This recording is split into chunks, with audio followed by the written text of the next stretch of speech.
Back in the olden days, when the only realistic input device you could have for your console was the controller that came with it, two options lay before the industry.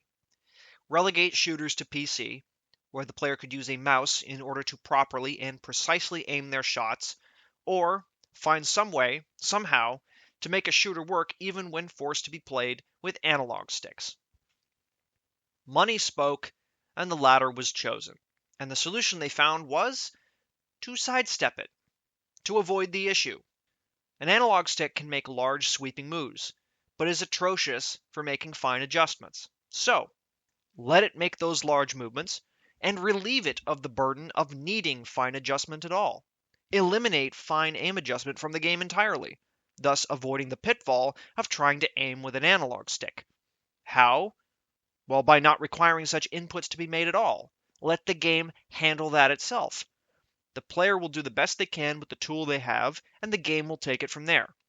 Let the player get their crosshair in the general area of the target, and rather than have them fiddle with the stick to try and get it on target exactly, just have the game do it for them. Thus was born auto-aim, or as it is now euphemistically known, aim assist, a partial aimbot built into a game to allow precise shooting even when using an analog stick. The invention of this feature had several compounding effects. One is that it allowed shooters to become massively popular on console, largely thanks to Halo, which went even farther by adding bullet magnetism as well, since the controls were no longer a frustrating mess.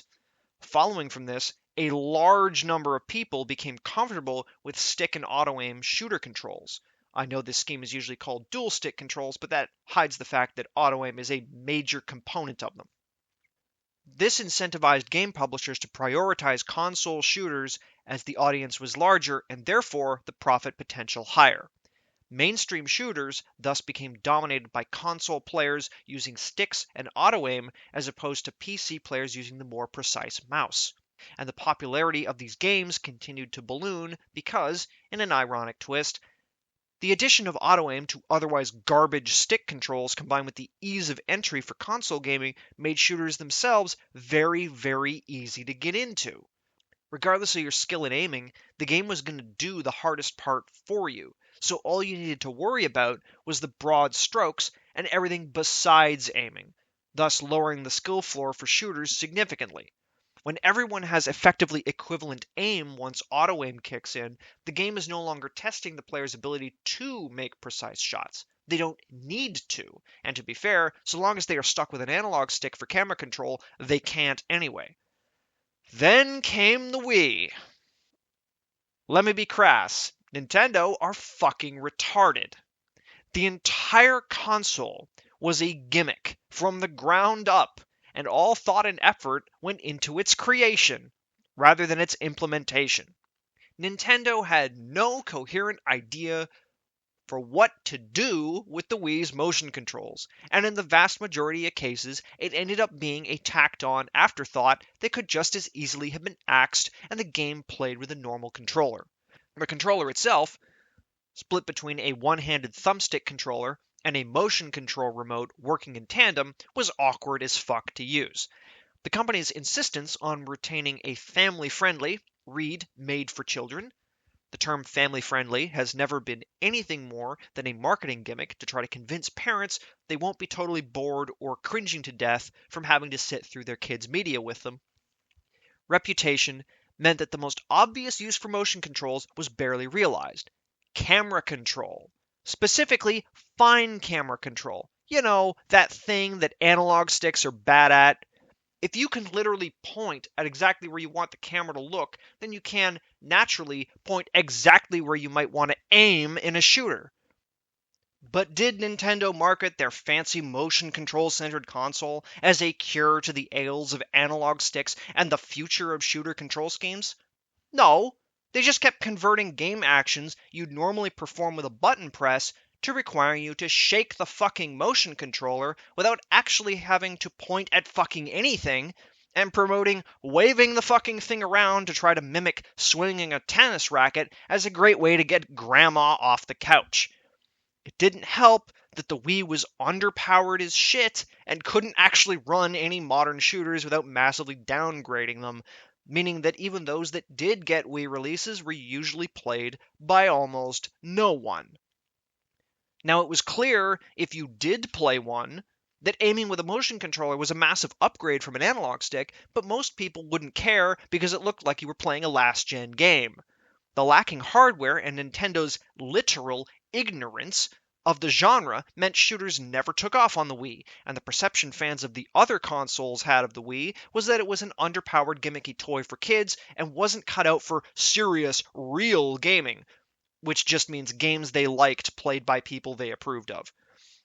Microsoft's later meme tier Kinect motion control device, which was focused around mocapping the fucking player and an awful attempt at voice commands rather than being used as an input in itself, nailed motion controls into their reputational coffin and left stick plus auto aim as the prevailing shooter control scheme, and it remains so to this day. This series of events already ruined shooters on console before we even get to the crossplay part. Though the technology to make aiming with a controller as easy as aiming with a mouse now existed, nowadays termed gyro aiming due to modern controllers implementing motion controls with a combination of an accelerometer and a gyroscope, it was not implemented. Players who had spent more than a decade being coddled by a built-in aimbot would forever use the meme that was the Wii to dismiss any attempt to retire stick plus auto aim controls as waggling, a term that is still used to this day whenever the subject is brought up. It doesn't matter if you explain to them how it actually works, they won't listen to you. And the reason is easy to see if you're not afraid of belittling or insulting people. They're afraid. They are afraid of having their aimbot taken away. They are afraid not just of having to put in the effort of learning how to manually aim, but of no longer feeling as relatively good at the game as they used to, owing to the greater skill that would now be required. To say nothing of the fact that they would be at an obvious and further disadvantage from having to learn how to use a completely new input method. They will never, however, admit any of this, because admitting that you're against removing an aimbot from a game because you're bad and or lazy requires admitting and accepting that you are in fact bad and or lazy, which obviously they don't want to do, so they will continue, no matter how disingenuous, to insist that they must have auto aim to make using stick aiming viable, but will dismiss motion controls as the solution and not with any real justification either.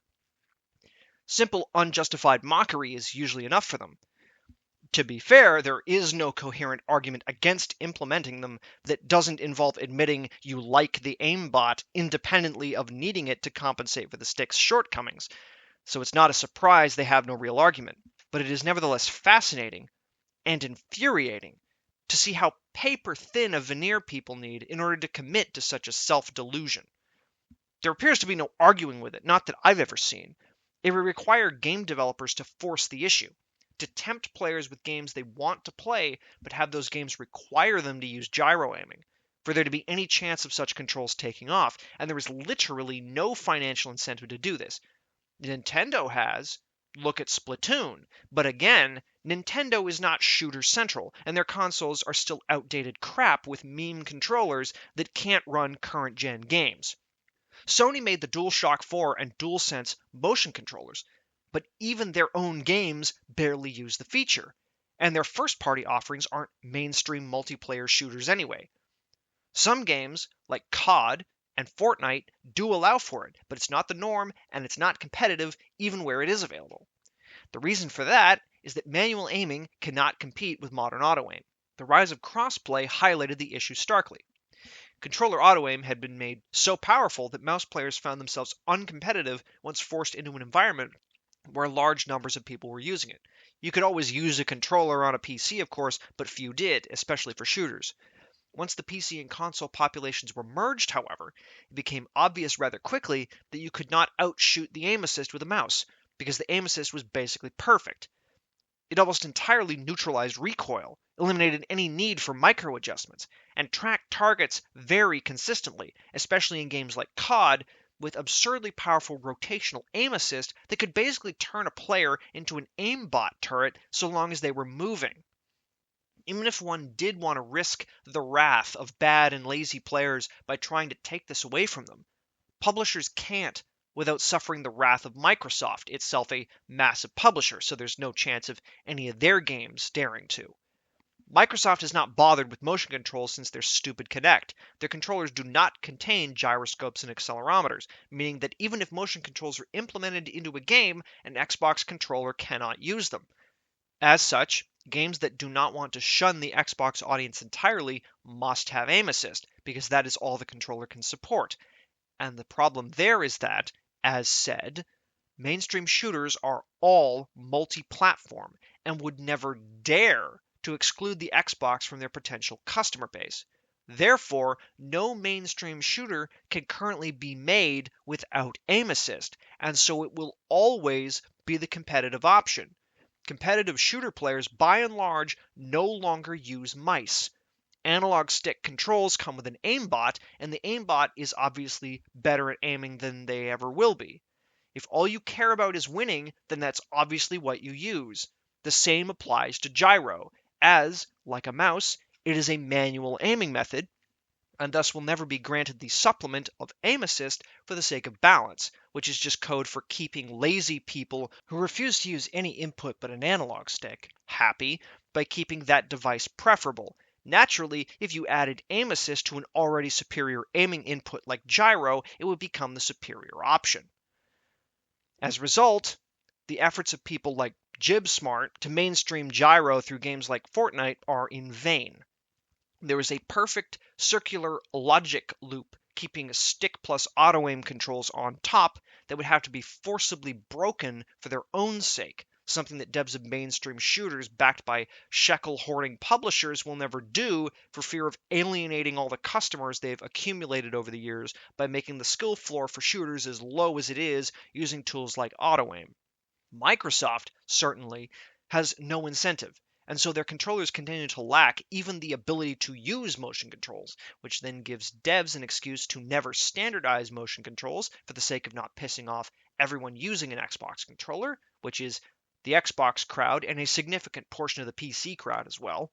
Thus, auto aim remains in these games and remains the easiest and best option for anyone to use, so everyone uses it.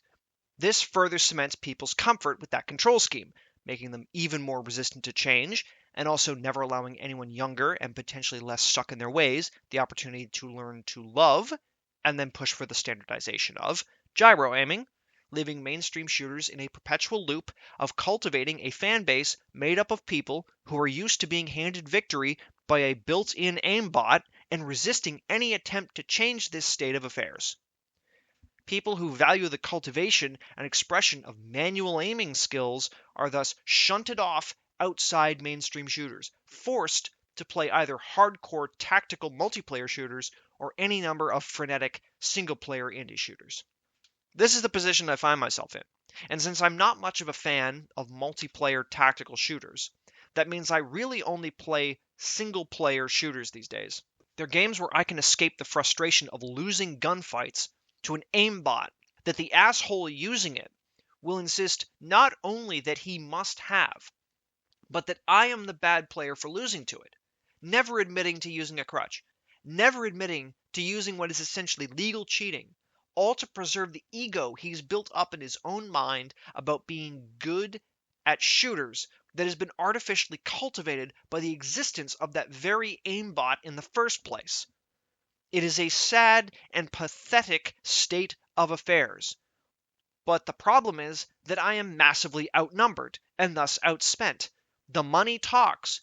People want aimbots. They won't admit it. They will never admit it, but they do want them. And they will fight tooth and nail to ensure neither the bot itself nor the rhetorical justification for its existence are ever taken away from them. It is thus with a heavy heart that I have given up on mainstream shooters indefinitely. And I'm not even saying that because I'm some kind of amazing shot who's just itching to dab on noobs with impunity and prove I'm some kind of FPS god. I'm saying it because I believe firmly that a shooter should, test your ability to aim your goddamn shots. Otherwise, what am I even doing?